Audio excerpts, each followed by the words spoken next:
आज जो हमारे यहाँ पर गेस्ट हैं उनके 1 मिलियन से ज्यादा सब्सक्राइबर्स हैं यूट्यूब पे और पर्सनल फाइनेंस के अंदर he is one of the top creators in India. इन्होंने सीए किया हुआ है, सीएफए किया हुआ है, उसके अलावा एलएलबी भी करी हुई है। Let's give an energetic and warm welcome to the one and only Anant Ladda.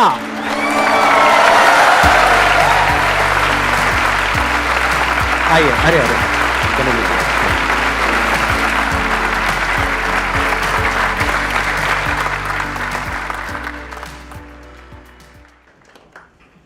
Sir, मेरे पास मोनिका मैम का फोन आया था। शी वॉज लाइक कि इस दिन आपको संदीप सर के साथ आना है, बात करना है, मिलने का मौका मिल रहा है, आप आ पाओगे? मैंने कहा मैडम आज मेरी शादी होती ना, मैं शादी को पोस्टपोन करा के आ जाता।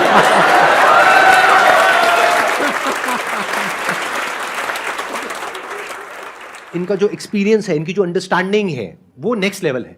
अभी जैसे जैसे ये सेशन आगे बढ़ेगा आपको समझ आएगा कि ये कितने सिंपल तरीके से कॉम्प्लेक्स चीजों को समझाएंगे आप लोगों को। तो जो भी क्वेश्चंस हैं आप लोगों के माइंड में जैसे भी हैं आप इनसे पूछ सकते हैं। आई एम श्योर आपको बहुत हेल्प होगी। सर, दो चीजें होती हैं, एक तो होता है कि आपने कहीं पे इन्वेस्ट कर दिया किसी स्टॉक में, और जो सेकंड होती है वो ट्रेडिंग होती है। आज के टाइम पे हम दोनों चीजें करते हैं, बट तो कोई पर्सन अपने लिए कैसे चूज करे कि उसे इन्वेस्टमेंट करनी चाहिए या फिर उसे ट्रेडिंग करनी चाहिए?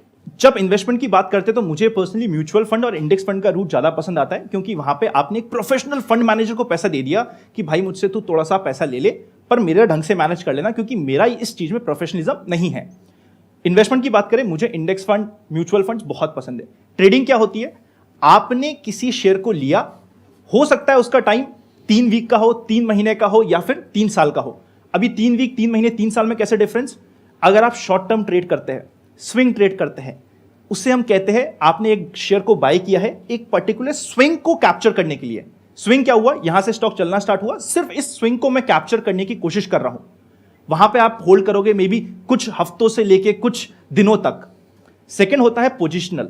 पोजिशनल ये हो गया कि आपने एक पोजीशन बनाई है, एक कंप्लीट मार्केट ट्रेंड को यूज करना चाहते हो आप।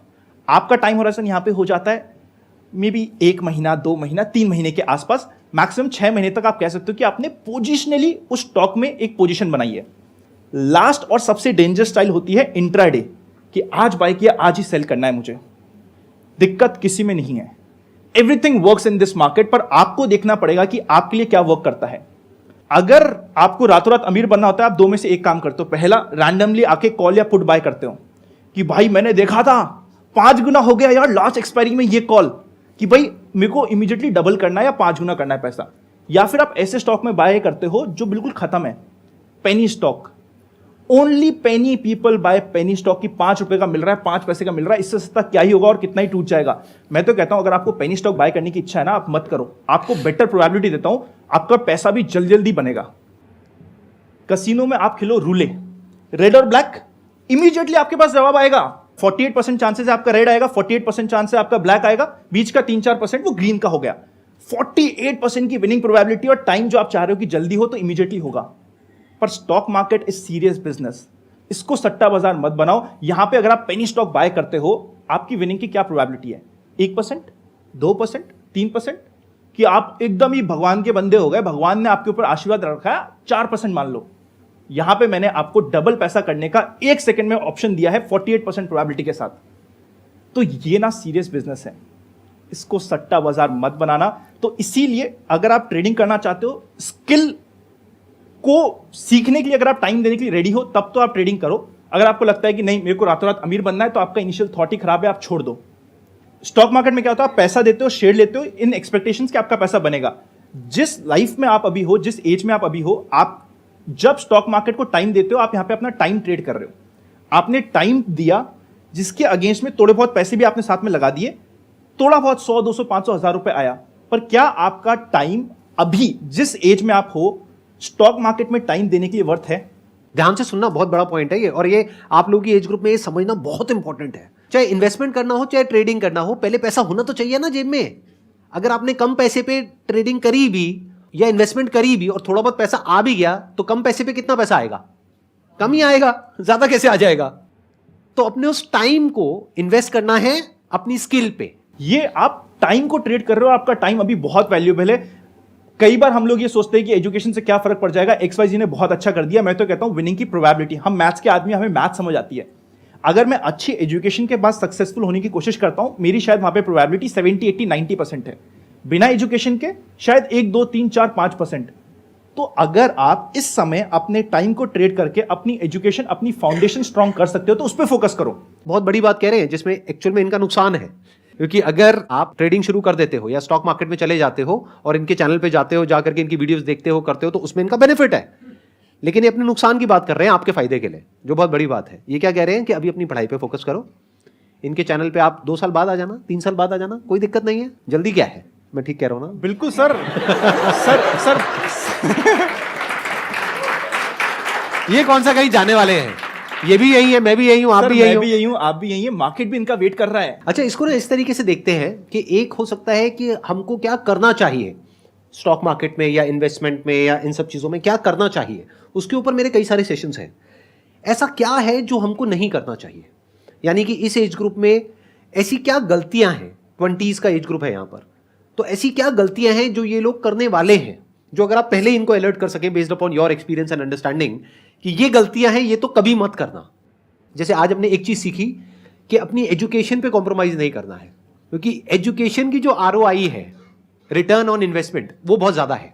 अगर आप अच्छे से एजुकेशन लेते हो तो वहाँ से आप बहुत पैसा कमा सकते हो, और फिर जब बहुत पैसा कमाओगे तो उस पैसे में से जो एक्सेस पैसा होगा उसको आप इन्वेस्ट भी कर सकते हो, तो वो पैसा भी बहुत होगा, तो वहाँ से जो इन्वेस्टमेंट से पैसा आएगा वो भी बहुत होगा। तो ओवरऑल जो साइकिल बनेगी वो बहुत इंटरेस्टिंग होगी। करना क्या है, 2-3 साल का पेशेंस रखना है, पहले अपनी एजुकेशन को कंप्लीट करना है, बाद में स्टॉक मार्केट में आना है। और ऐसा क्या पॉइंट है जिसको हमको समझना है बेस्ड अपॉन योर एक्सपीरियंस कि जो इस एज ग्रुप में हम गलतियां करते हैं या ये करने वाले हैं और वो नहीं करनी चाहिए? सर सबसे पहले तो एजुकेशन को छोड़ के नहीं भागना है मार्केट की तरफ। सेकंड, ट्रेडिंग को फुल टाइम करियर मत बनाना, क्योंकि ट्रेडिंग में आपको बड़ा पैसा कमाने के लिए ग्रेविटी फ्री जोन चाहिए कि आपके पास रेगुलर फ्लो ऑफ इनकम आ रहा है, बाय चांस कभी लॉस हो गया, क्योंकि trading is like a business. वरना आप ट्रेडिंग को बिजनेस की जगह होपिंग गेम लगा लोगे। It is a serious business, not a hopping game. Trading को अगर आप जेन्युइनली बिजनेस बनाना चाहते हो तो अपनी रेगुलर फ्लो ऑफ इनकम को कतई मत रोकना, और जो बोल रहा है कि रोक दो, उनसे खुद से पूछना कि सर फिर आपने क्यों चालू कर रखी है। मैं भी नहीं रोकता आज के दिन। आई एम वेरी अपफ्रंट कि मैं फुल टाइम मार्केट में ट्रेड भी कर रहा हूं, मेरा म्यूचुअल फंड का पोर्टफोलियो भी है, बट फिर भी मेरी बाकी सारी अदर सोर्स ऑफ इनकम है जो मेरे को लिबर्टी देती है मार्केट में बड़ा रिस्क लेने की। कभी भी अपनी जॉब छोड़ दी कि मेरे पास एक बार 20-25 लाख रुपए हो गए, अब तो मैं ट्रेडिंग से ही कमाऊंगा, मत करना ये काम। सेकेंड इंपॉर्टेंट मिस्टेक जो आपको इमीडिएटली बहुत सारे लोग अट्रैक्ट करके बोलेंगे, जो भी बोल रहा है क्या वो खुद फॉलो कर रहा है, एक बार देख लेना, नहीं कर रहा होगा। लोग सेशंस लेते हैं जिसमें वो 50-50 हजार रुपए लेते हैं और वहां पे आके कहते हैं कि आप फुल टाइम ट्रेडर बन जाओ। अरे भैया तू बन पहले यार, तुम बने नहीं, मेरे को बोल रहे हो, मत करना। क्विक रिच थ्योरी के पीछे मत भागना। ऑफ लेटली बहुत सारे ऐसे एडवर्टाइजमेंट्स आ रहे हैं ऐसी मोबाइल ऐप के जो इंडिया में रजिस्टर्ड भी नहीं है कि तुमने कितना कमाया, मैंने इतना कमाया। अरे भैया तुम यहां पे रजिस्टर्ड भी नहीं हो, किसी ने तुम भाग गए, हमें नहीं पता। लाइफ में ना माँ के और पापा के प्यार के अलावा कुछ भी फ्री नहीं है। ये तो सच्ची मेरे को भी आपसे बोलना पड़ेगा, माँ बाप का प्यार, संदीप सर की थॉट प्रोसेस और सेशन के अलावा लाइफ में कुछ फ्री नहीं मिलता। अगर आपको एडिशनल रिटर्न चाहिए तो एडिशनल रिस्क लगेगी वहां पे, राइट। अगर कोई बता रहा है कि 1 महीने में डबल हो गया पैसा, तो भैया जब वो 0 होगा ना, उस समय कोई पूछने भी नहीं आएगा। तो ऐसे एडवर्टाइजमेंट्स के पीछे जाके, टेलीग्राम चैनल आजकल बहुत फेमस हो रखे हैं कि आ जाओ मेरे टेलीग्राम पे, मैं डबल करता हूं प्रॉफिट। अरे वाह, अच्छा हर दिन डबल करता है पैसा। ऐसे फ्रॉड्स के पीछे मत भागो, ये पंप एंड डंप की स्कीम होती है। कोई आपको जल्दी नहीं बनाने वाला, बना सकता है जल्दी तो सिर्फ आप ही बना सकते हो। मतलब गेट रिच क्विक स्कीम के चक्करों में बिल्कुल नहीं पड़ना है। जैसे फॉर एग्जांपल आपसे आकर के वो पूछेगा कौन सी गाड़ी चाहिए आपको, तो आप कहोगे मुझे ये चाहिए। अच्छा ये चाहिए, कितने टाइम में चाहिए? आप कहोगे जल्दी मिल जाए, जितनी जल्दी मिल जाए। वो कहेगा मिलेगी, 1 साल में मिलेगी, 2 साल में मिलेगी। गाड़ी कौन सी? 50 लाख की, 1 करोड़ रुपए की। ऐसा थोड़ी ना होता है। आपको क्या समझना है कि जल्दी कहीं कुछ नहीं होता है। ये एक इंपॉर्टेंट रूल भी है सर इन्वेस्टमेंट का, स्पेशली अगर आप म्यूचुअल फंड्स या लॉन्ग टर्म इन्वेस्टमेंट की बात करो, उसका एक बहुत कंपाउंडिंग का फायदा होता है। उसके लिए एक बहुत परफेक्ट एग्जांपल है। सपोज करते हैं आप आज 100 मीटर चलो, कल आपने डबल कर दिया, कल आप 200 मीटर चले, फिर आपने डबल कर दिया, आप 400 मीटर चले, और हाइपोथेटिकली आपको पूरी की पूरी दुनिया का चक्कर लगाना है। कितने दिनों में लगा पाओगे? 30 दिन। अच्छा, और इस श्रद्धा से सब मुझे देख रहे हैं जैसे सुबह के 4 बजे हो, हम बाबा लोग बैठे, भक्तजन श्रद्धा में लीन है। अरे भक्तजनों जागो, कहां सोए हुए हो? हम कोई सुनो ये penalty क्या नहीं कह रहे हैं, बोलो जवाब दो। कोई पेनल्टी नहीं लगाएंगे आप पे, पक्का आप वादा। गलत भी कहोगे तो आपको कोई नहीं मारेगा। 6 महीने देखो, इक्वेटोरियल सरकमफ्रेंस है रफली 40,075 किलोमीटर वर्ल्ड का। 19 दिनों में आप 39,000 किलोमीटर से ज्यादा ट्रैवल कर चुके होंगे। 20वें दिन के शुरुआत में आपका हाइपोथेटिकली पूरी दुनिया का चक्कर हो जाएगा। आपने सिर्फ 100 मीटर से स्टार्ट किया था, यहां से यहां तक का भी नहीं होता 100 मीटर। इसी की जगह आपने सोचा यार 20 दिन क्यों चलूं, मैं 10 दिन चलूंगा ना, बहुत हो गया ना, आधा तो दुनिया कवर कर लूंगा। 10 दिन में आप कितना ट्रैवल करोगे? Half of the world. आप पहले 10 दिन में कवर करोगे 77 किलोमीटर्स ओनली। आने वाले 10 दिनों में आप पूरी दुनिया का चक्कर लगाने वाले हो। इस तरीके से कंपाउंडिंग काम करती है। होता क्या है, हमने 4 साल इन्वेस्ट कर दिया, मार्केट टूटा, और हम इन्वेस्टमेंट का पोर्टफोलियो उस समय खोल के देखते हैं जिस समय मार्केट डाउन होता है। अब के समय तो सब अच्छा है, आहा आज की ऑडी कल की मर्सिडीज। जैसे ही मार्केट नीचे होता है हम पोर्टफोलियो खोलते हैं, हम कहते हैं अरे सट्टा बाजार है, देख लॉस हो गया, 4 साल हो गए। अरे भैया तू जर्नी पूरी तो कर, तू आया था 20 साल के लिए, 25 साल की बात कर रहा था, यहाँ पे 4 महीने में कोविड आ गया तो तेरे को डर लग गया। या तो तुम पहले अपना माइंडसेट लेके आते कि मैं 4 महीने के लिए इन्वेस्ट कर रहा हूं। आपको मंजिल तो पता होनी चाहिए ना, वरना तो आप कहीं पे भी चल जाओ, कहीं ना कहीं तो पहुंच जाओगे। सपोज करते हैं मैं इधर एक चौराहे पे खड़ा हूं, एक पर्सन मेरे पास आता है, आप ही मेरे पास आते हो, बोलते हो ये कहां जाएगा, मैं कहता हूं ये आपको संदीप सर के पास ले जाएगा। ये कहां जाएगा, मैं कहता हूं भाई ये रास्ता आपको कोटा ले जाएगा। ये कहां जाएगा, ये आपको नॉर्थ में ले जाएगा, शायद आप कश्मीर पहुंच जाओगे। फिर कहता ये कहां, भैया तेरे को जाना कहां है? का मुझे नहीं पता। तो भाई तू कहीं पे भी चल जा, कहीं ना कहीं तो पहुंच जाएगा। इसलिए आपको पता तो होना चाहिए आपने कितने समय के लिए इन्वेस्ट किया है। अब आपने 20 साल के लिए इन्वेस्ट किया है, 20 दिन बाद मार्केट में कोई क्रैश आ गया, आप उससे क्यों डर रहे हो? कंपाउंडिंग को टाइम तो दो सर। अच्छी चीजों को वक्त लगता है। यहां पे आने के लिए भी आई एम वेरी श्योर आपको वक्त लगा होगा। सो सर ये पॉजिटिविटी के लिए भी हमें टाइम तो देना पड़ेगा सर, कुछ ना कुछ समय देना पड़ेगा। जिस दिन सर का ये आया था कि सर मीट कर रहे हैं, I think I was the first one, क्योंकि मैंने इमीडिएटली सर का channel touch wood is the only channel जिसमें मैंने सब्सक्राइब करके बेल आइकन बचा रखा है। मैं कहा इसके ये वीडियोस चाहिए, और कोई एक इसके अलावा एक और चैनल मेरे पास सब्सक्राइब नहीं है। इमीडिएटली मैंने शायद भर दिया होगा फॉर्म, मुझे शायद 2-2.5 महीने लग गए। अच्छी चीजों को टाइम लगता है, गुड थिंग टेक्स टाइम। थोड़ा सा वक्त दो, इन्वेस्टमेंट में थोड़ा सा कंपाउंडिंग को टाइम तो दो सर। वो 11 दिन से लेके 20 दिन तक रुको तो सही, आप पूरी दुनिया का चक्कर भी लगाओगे। एक्सीलेंट पॉइंट, बहुत बढ़िया।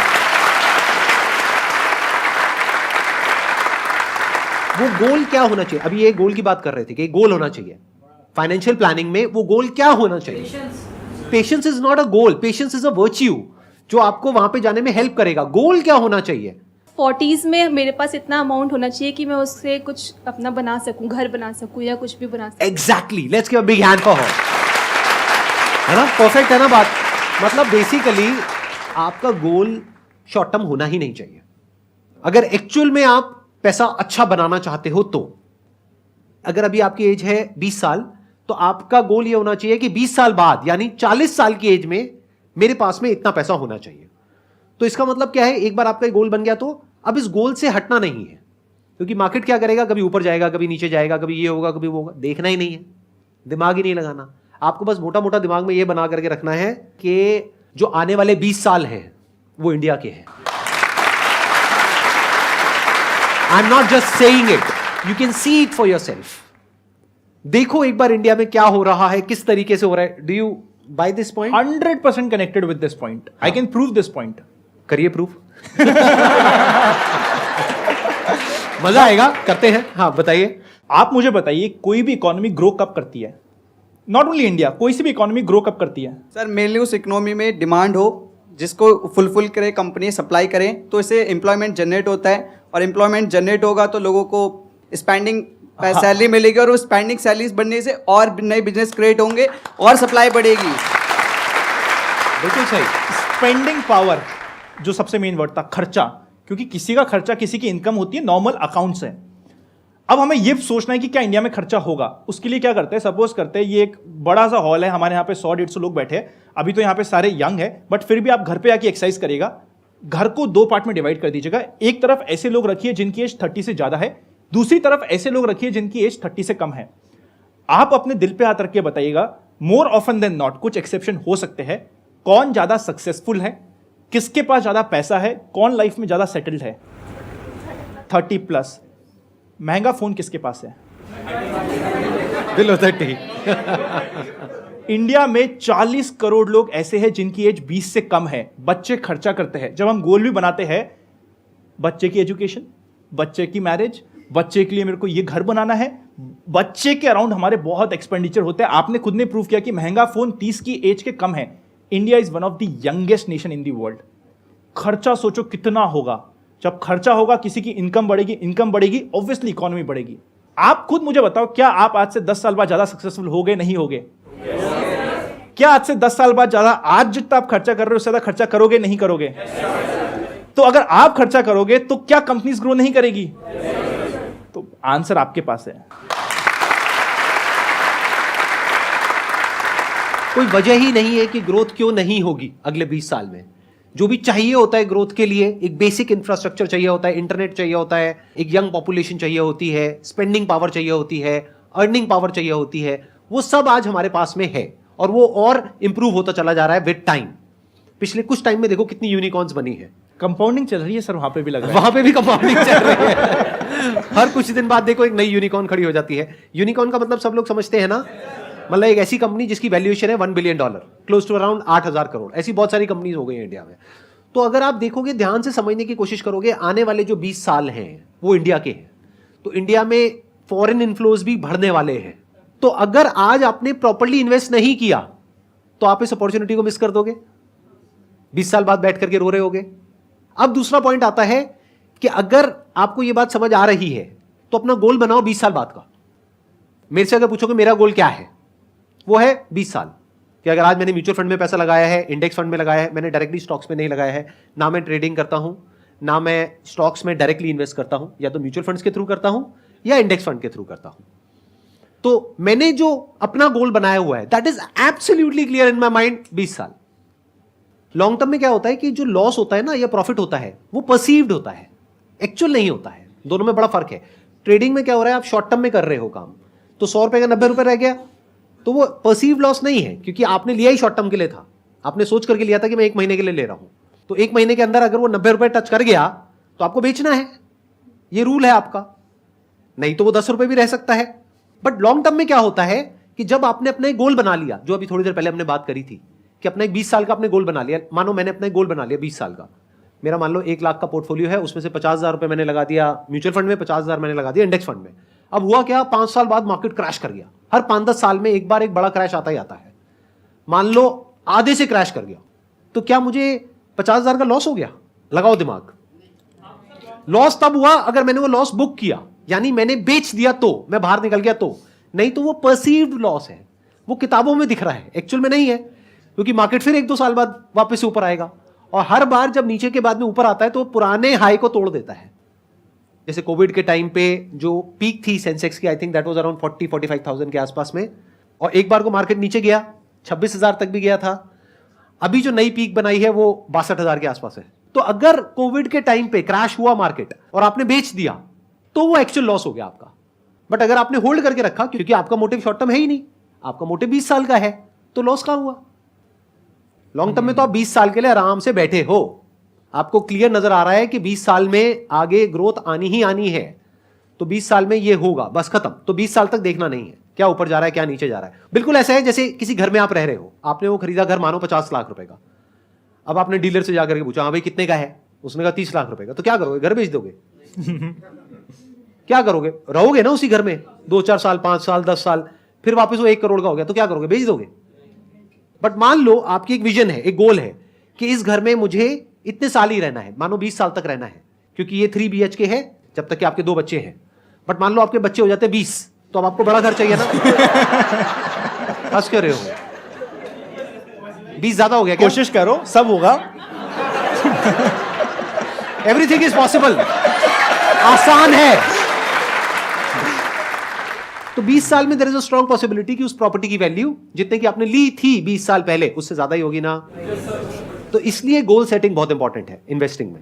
सर आपने एक सबसे पहले तो बहुत प्यारी बात बोली। वैसे आप सारी प्यारी बोलते हो, मेरे को तो खुद को यहाँ पे बैठे बैठे मैं खो जाता हूँ, फिर मेरे को रियलाइज होता है उस बारी मेरे को भी बोलना है इतना। अभी तक सर आप मानेंगे नहीं सर, 1 साल पहले भी 1 साल नहीं 1.5 साल पहले तक भी मैं अप्लाई कर रहा था कि मैं वहाँ पे आ जाऊँ। नहीं आ पा रहा था बिकॉज मैं कोटा में रहता था। अब मुझे बाद में रियलाइज हुआ कि आप वो फिल्टर में हटा देते हो कि हम कोटा वालों को नहीं आने देंगे, सॉफ्टवेयर में नहीं आता है, सॉफ्टवेयर में हटा देते इनफैक्ट हैं। यहाँ पे कुछ लोग आए होंगे कोटा से, कोई आया है दिल्ली के बाहर से? कितने लोग आए हैं? इन्होंने क्या किया होगा रजिस्ट्रेशन करते वक्त अपना मुझे सिटी डाला दिल्ली, सर मुझे तब आ लगा गया। सर मुझे लगा कि नहीं मैं सच्चा रहता हूँ, सच आ जाएगा किसी दिन, तो वो मैं फंस गया सर उसमें। बट सर आप इतना मस्त बोलते हैं ना, इतना मजा आ रहा है मुझे यहाँ पे, आप बिलीव नहीं कर सकते कि मैं कितना खुश हूँ अभी।